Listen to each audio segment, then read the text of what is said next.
Welcome, everyone, to the Women in Maintenance podcast, a place where women in maintenance share their stories.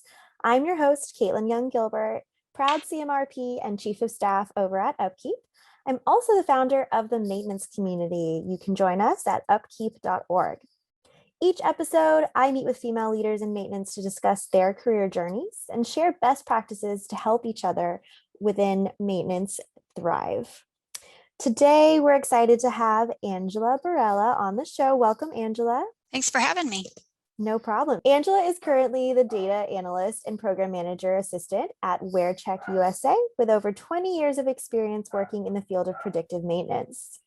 Angela started her career in maintenance and reliability as a technician in 1995 and has since then specialized in oil analysis and lubrication, assisting many organizations to reach a world-class lubrication design. Welcome again, Angela.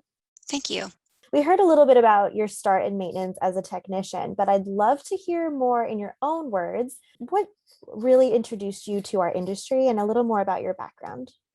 Okay, well, I started my career working in a corn milling plant in 1991 for a contractor that provided many services such as janitorial, sanitation. We did operations, shipping and receiving, administration, safety, heavy equipment operations, millwrighting, and much more. It was kind of a jack of all trades that we provided.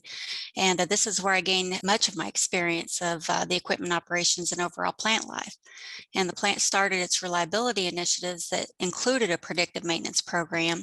And so in 1995 is when I had the opportunity and was hired as one of the initial employees that was part of that predictive maintenance program. And that's where I started my journey in the maintenance world. Awesome. Thank you so much for sharing that. And, as we just heard a little bit about oil and lubrication, you have a knack for oil and lubrication analysis with a deep understanding of how to leverage technology to understand potential problems in various equipment programs. What was it about this particular field that fueled your passion for the role? And I hope you hear what I did there with fueled.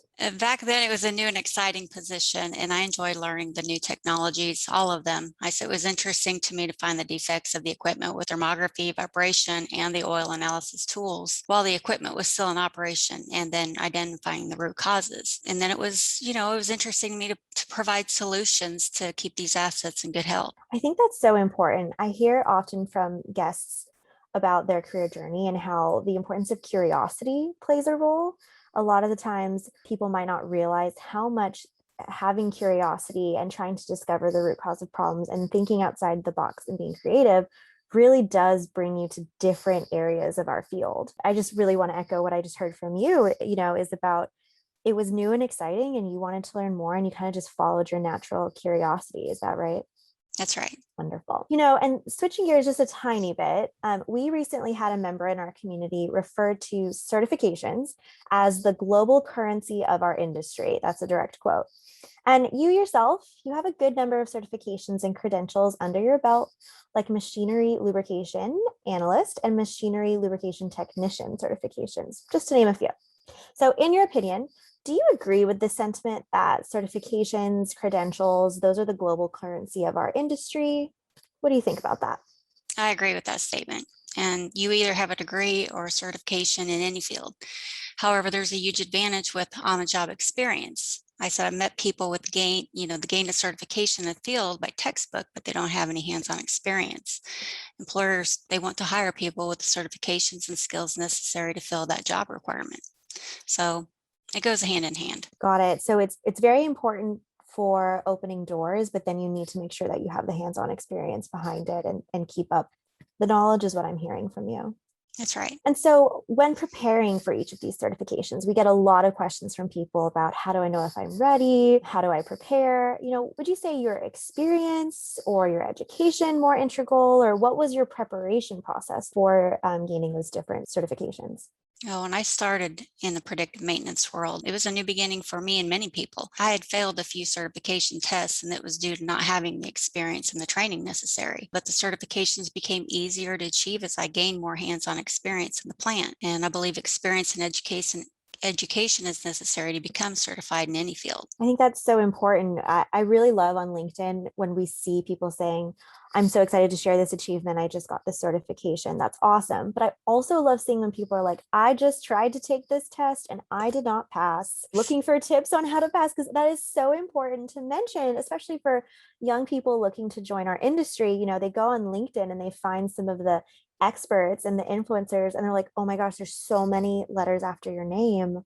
I'm so behind. And I love you even admitting I failed a few times. And it's okay. It's okay. You learn through doing the test. You immediately figure out, oh, like those are things I don't really understand. That's where I need to focus my learning. And you can only get better. So it's only a positive, although, sometimes people don't see that journey before the acronyms behind people's names. Well, thank you again so much for sharing that. And to switch gears again, you mentioned that you started your career as a maintenance and reliability technician. Can you paint us a picture of what your experience was like as a female maintenance technician, and what changes in the industry have you observed since then? Well, 20 years ago, there was some naysayers regarding women in the maintenance field, but I was blessed to work with some amazing people, and many were like family to me. Thankful for the supporters I've had on my journey. And for the last 5 years in this industry, I thought maintenance technicians and supervisors were not taking my recommendations seriously because I was a woman. And what I found is that these tools were like voodoo, and they didn't understand or believe in the data. If the equipment was not growling and jumping up and down, everything was normal. It took a few equipment failures and some predictive maintenance training for the maintenance technicians and supervisors to start believing and accepting in these technologies. And I see more and more women in the industry than ever before, and I believe it is more acceptable in today's time. I'd love to dig into that a little bit about, there was a moment where you were wondering, is my gender playing a part in people trusting my advice and listening to me? And it sounds like you had a realization that, at least now, maybe not the case 20 years ago, but right now that's not what's happening. It's this not knowing about the tools and not having the knowledge. So what was a defining moment that helped make you change that perspective? Or like, what were the clues to help you realize what really was the case? I think people started believing in what I was doing. And once I started getting the credentials and the training, would find those issues, and you just have to prove yourself. And Yep. I think everybody has to do that. I don't care what gender you are. You do have to Absolutely. prove yourself. And when you mentioned early in your career, you were very lucky to be surrounded by allies and supporters. Could you mention like anything they did to make you feel like really supported, or what really stood out to you about those that were supporting you? They backed me up on the training. They were fully engaged in that. So they provided, I think it was 2 weeks of training per year to get us where we needed to be. That's amazing. So last question here on the podcast, we love to hear the numbers behind common themes and trends. So off the top of your head, hopefully not too much pressure, but how many women are responsible for oil testing and analysis and lubrication management?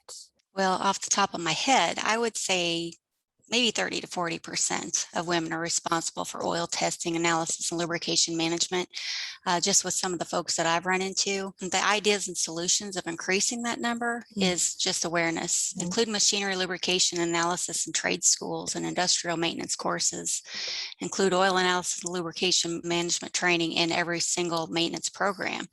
And if you're currently in a maintenance program and oil analysis and lubrication management isn't on your radar, I would get involved. Perfect. And I just have to give a shout out to you, because you mentioning that the key to increasing that number is awareness, and coming on to podcasts like this, sharing your story, spreading that awareness is being part of the solution. So I super, super appreciate it. As the last question for the podcast, can you just share with our listeners ways to connect with you, ways to help raise awareness, things like that? Absolutely. You can reach me by email at angela.borella@wearcheck.com, or you can find me on LinkedIn. I would like you to come visit our website at wearcheck.com for more information on oil analysis and lubrication management. Perfect. Thank you all so much. We'll make sure that that website's in the notes so that everyone can easily head over there. And again, thank you, listeners, for tuning in to today's episode of the Women in Maintenance podcast. My name is Caitlin Young Gilbert, and I'm the Chief of Staff at Upkeep and founder of the maintenance community. You can connect with me on LinkedIn as well, and also find Angela and myself in the maintenance community Slack group. Feel free to ask us any follow-up questions from today's episode or suggest future topics. You can sign up at upkeep.org. Hope to connect with you all soon. Until next time.